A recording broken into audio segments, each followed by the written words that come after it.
دجال نے پوری دنیا پر اپنا قبضہ جما لیا ہے، اور ایک بڑی تعداد میں لوگ ہیں جو کہ باقاعدہ نہ صرف یہ کہ اس کے ڈر اور خوف میں مبتلا ہیں، بلکہ اس حد تک اس کے اطاعت گزارے ہیں کہ نعوذ باللہ اس کو اپنا خدا مان رہے ہیں.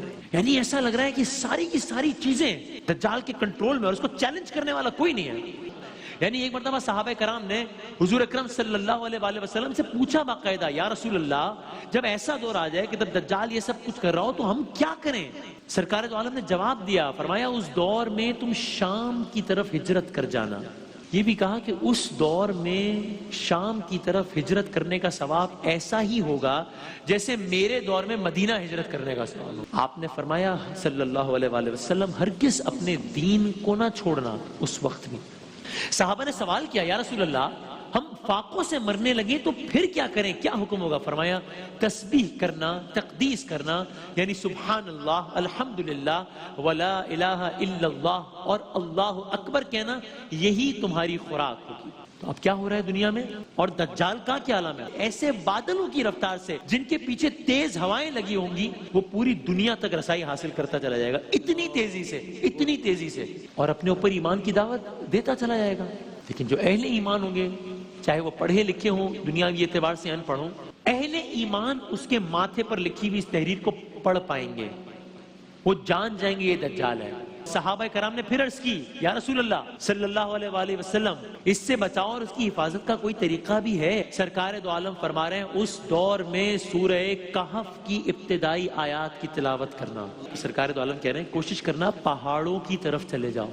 تو اب ہوگا کیا کہ دجال کی ان کوششوں کے نتیجے میں دنیا کا ایک بڑا حصہ ہوگا جو کہ اس پر ایمان لے آئے گا، عظیم الشان لشکر تیار کرنے میں کامیاب ہو جائے گا، فتوحات جاری ہوں گی، اہل ایمان پریشان ہوں گے. یہ سارا منظرنامہ دنیا میں جاری ہوگا. ایسے میں حضرت عیسیٰ علیہ السلام کا آسمان سے نزول ہوگا. قرآن میں عیسیٰ علیہ السلام کے نزول کو بھی قیامت کی نشانیوں میں سے قرار دیا گیا. عیسیٰ علیہ السلام حضرت امام مہدی کی تشریف آوری اور دجال کے خروج کے بعد نازل ہوں گے.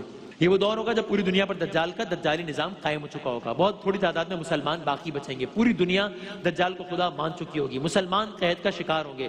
دنیا بھر سے ہجرتیں ہو رہی ہوں گی شام کے شہر دمشق کی طرف، کیونکہ سرکار دو عالم نے کہا تھا نا شام چلے جانا. اچانک ایک دن وہ مسلمان ایک حیرت انگیز منظر دیکھیں گے. یہ سارے مسلمان سرکار دو عالم کی روایت کے مطابق، ان کے احکام کے مطابق اس روشنی میں دمشق میں جمع ہیں.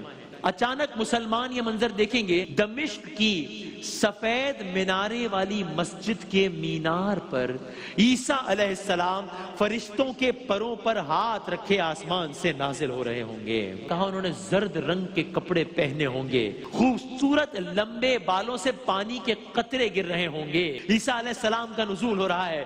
مسلمانوں میں خوشی کی لہر دوڑ رہی ہے. وہ وقت چونکہ نماز کا وقت ہوگا، اس لیے وہ امام مہدی سے کہیں گے کہ آپ نماز کی امامت کریں. بس عیسیٰ علیہ السلام حضرت امام مہدی کے پیچھے نماز ادا کریں گے. پھر اس کے بعد اللہ تعالیٰ کی طرف سے حاصل کردہ خاص مدد کے تحت عیسیٰ علیہ السلام دجال اور اس کے عظیم لشکر کے خلاف روانہ ہوں گے. اللہ تعالیٰ عیسیٰ علیہ السلام کو ایک ایسی خوشبو عطا فرمائے گا کہ وہ مومنوں کے لیے تو خوشبو ہوگی، وہ دجال کے پیروکاروں کے لیے موت ہوگی. وہ خوشبو اتنی دور تک پہنچے گی، اتنی دور تک پہنچے گی جہاں تک نظر پہنچ سکتی ہے، اتنی دور تک وہ خوشبو پہنچے گی. بس یہ وہ وقت ہوگا جب ہر پتھر، ہر درخت خود عیسیٰ علیہ السلام کو بتائے گا کہ اس کے پیچھے دجالی چھپا ہے، کہ یہاں دجال کا ماننے والا چھپا ہے. یہاں تک کہ دجال کو عیسیٰ علیہ السلام کی خبر ملے گی، وہاں سے فرار ہو جائے گا. اس کی رفتار ایسے بادلوں کی مانند ہے جن کو ہوا تیزی سے چلاتی ہے، لیکن اس کے باوجود عیسیٰ علیہ السلام تو اس تک پہنچ جائیں گے. یہاں تک کہ دجال کا اور عیسیٰ علیہ السلام کا آمنا سامنا ہوگا اور حضرت عیسیٰ علیہ السلام اس دجال کا خاتمہ کریں گے. جس مقام پر حضرت عیسیٰ علیہ السلام لط کے مقام پر، جہاں پر آمنا سامنا ہوگا، جہاں وہ مارا جائے گا عیسیٰ علیہ السلام کے ہاتھ، اب دجال اپنے انجام کو پہنچ جائے گا. دجال کے پیروکاروں کا خاتمہ ہو جائے گا اور علامتی طور پر باطل نظام کا خاتمہ کر دیں گے. دنیا میں اب صرف مسلمانوں کی عظیم الشان حکومت قائم ہو جائے گی.